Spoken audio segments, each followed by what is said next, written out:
Hello and welcome to maths for me. इस video में हम लोग क्वेश्चंस करेंगे numericals based on law of conservation of mass. Law of conservation of mass का explanation video 2 minutes का बना हुआ है, टॉप राइट कॉर्नर में विजिट करके आप देख सकते हैं। और यहाँ पर हम लोग कुछ क्वेश्चंस करेंगे, कुछ sample questions law of conservation of मास से रिलेटेड, और उससे रिलेटेड प्रैक्टिस क्वेश्चंस वीडियो के एंड में आपको मिल जाएंगे जो सिमिलर है इन क्वेश्चंस का। आप आसानी से सॉल्व कर सकते हैं उन क्वेश्चंस को, अगर इन क्वेश्चंस को आप ध्यान से देखें। तो हम लोगों का फर्स्ट क्वेश्चन है आपके स्क्रीन पर, sodium carbonate reacts with ethanoic acid to form sodium ethanoate, carbon dioxide and water. In an experiment, 5.3 gram of sodium carbonate reacted with 6 gram of ethanoic acid to form 8.2 gram of sodium ethanoate, 2.2 gram of carbon dioxide and 0.9 gram of water, so that this data verifies the law of conservation of mass। तो यहाँ पर मैंने reaction जो involve है उसको लिख लिया है। एरो के लेफ्ट के तरफ रिएक्टेंट है और एरो के राइट के तरफ प्रोडक्ट है। तो यहाँ पर रिएक्टेंट क्या क्या है, सोडियम कार्बोनेट जिसका मास गिवन है 5.3 ग्राम, इथेनोइक एसिड जिसका मास है 6 ग्राम, सोडियम इथेनोएट 8.2 ग्राम, कार्बन डाइऑक्साइड 2.2 ग्राम और वाटर 0.9 ग्राम। ये प्रोडक्ट के मासेस एरो के राइट के तरफ जो दिया हुआ है और एरो के लेफ्ट की तरफ जो दिया हुआ है वो रिएक्टेंट्स है। तो मास ऑफ रिएक्टेंट क्या हो जाएगा हम लोग का, 5.3 ग्राम प्लस 6 ग्राम, इन दोनों का सम हो जाता है हम लोग का 11.3 ग्राम। और प्रोडक्ट की तरफ देखेंगे 8.2 ग्राम प्लस 2.2 ग्राम प्लस 0.9 ग्राम, इनका भी सम आ जाता है 11.3 ग्राम। Since the mass of reactant is equal to mass of product, so the data verifies the law of conservation of mass। Mass of reactant और मास ऑफ प्रोडक्ट क्योंकि equal आ गया है, इसलिए यहाँ पर लॉ ऑफ कंजर्वेशन ऑफ मास इस question में verify हो गया।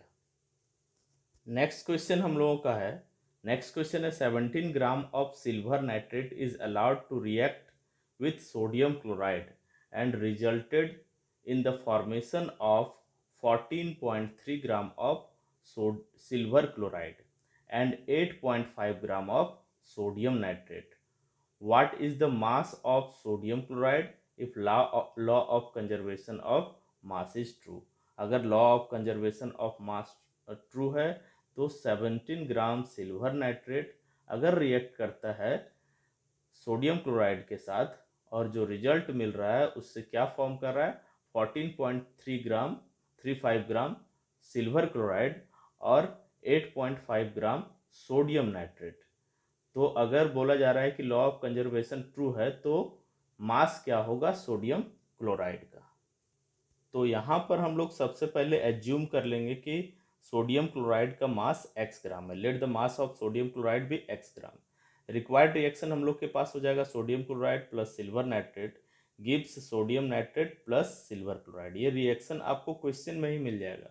क्वेश्चन में ही क्या फॉर्म कर रहा है उसको राइट की तरफ लिखेंगे एरो के, और कौन रिएक्ट कर रहा है उसको लेफ्ट की तरफ लिखेंगे एरो के।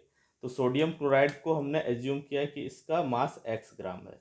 बाकी सिल्वर नाइट्रेट का मास क्वेश्चन में दिया हुआ है 17 ग्राम, 8.5 ग्राम सोडियम नाइट्रेट का मास दिया हुआ है और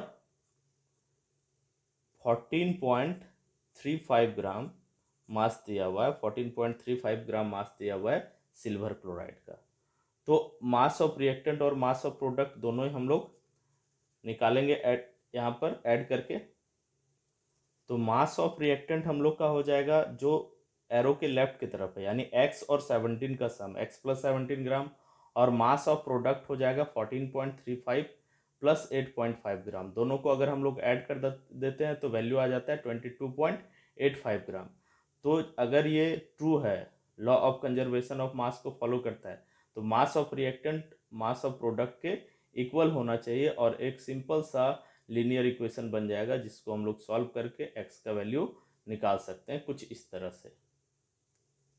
तो according to law of conservation of mass क्या हो जाएगा, mass of reactant mass of product के इक्वल होगा। तो वीडियो को बैक करके देखें, हम लोग का रिएक्टेंट की तरफ कितना आया है x प्लस 17 ग्राम और प्रोडक्ट की तरफ आया है 22.85 ग्राम। तो इसको जब हम लोग सॉल्व करने लगेंगे तो x का वैल्यू हो जाएगा 22.85 ग्राम माइनस 17 ग्राम। तो यहाँ से हम लोगों का x का वैल्यू निकल के आ जाएगा, कितना निकल के आ जाएगा 5.85 ग्राम, और यही हम लोगों का आंसर हो जाएगा इस क्वेश्चन का। अब एक एमसीक्यू का क्वेश्चन है हम लोगों के पास। Third question, a student wants to make a homogeneous mixture of salt, sugar and water that weighs 300 gram. The student has 50 gram sugar and 70 gram salt. How much water should he add to the mixture? बोला यह जा रहा है कि एक student है जिसको एक होमोजेनियस मिक्सचर बनाना है, किसका, सॉल्ट, शुगर और वाटर का, और उसका वे होता है, उसका मास होता है 300 ग्राम।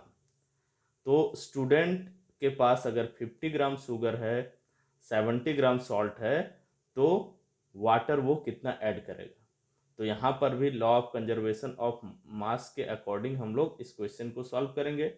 यहाँ पर ऑप्शंस हम लोग का क्या दिया हुआ है, एक ऑप्शन दिया हुआ है A number 70 gram, B 120 gram, C 150 gram and D 180 gram. तो इसी में से हम लोगों का आंसर होने वाला है। तो इसको सॉल्व करते हैं। तो यहाँ पर हम लोग एज्यूम कर लेंगे कि वाटर का मास जो लिया गया है वो x ग्राम है। तो according to law of conservation of mass, law of conservation of mass physical process और केमिकल चेंजेस दोनों के लिए होता है। तो यहाँ पर फिजिकल प्रोसेस हो रहा है, शुगर, सॉल्ट और वाटर को ऐड करके सॉल्यूशन बनाना फिजिकल प्रोसेस है। तो mass of sugar, mass of salt और मास ऑफ वाटर, वाटर को कितना मान लिया गया है x ग्राम, और मास ऑफ शुगर हम लोग का क्वेश्चन में गिवन है 50 ग्राम, और मास ऑफ सॉल्ट गिवन है 70 ग्राम, और सॉल्यूशन का मास दिया हुआ है हम लोग का 300 ग्राम। तो यहाँ पर एक लीनियर इक्वेशन की तरफ फॉर्म होगा, 50 plus 70 plus x will be equal to 300। इसको सॉल्व कर देंगे, 50 plus 70 120 plus x is equal to 300 and x will be equal to 300 minus 120, that is equal to gram, 180 gram. So the answer will be 180 gram. और इसके बाद के questions कुछ दिए हुए हैं, इन क्वेश्चंस का आंसर्स आप सॉल्व करके कमेंट में लिख के बताएं।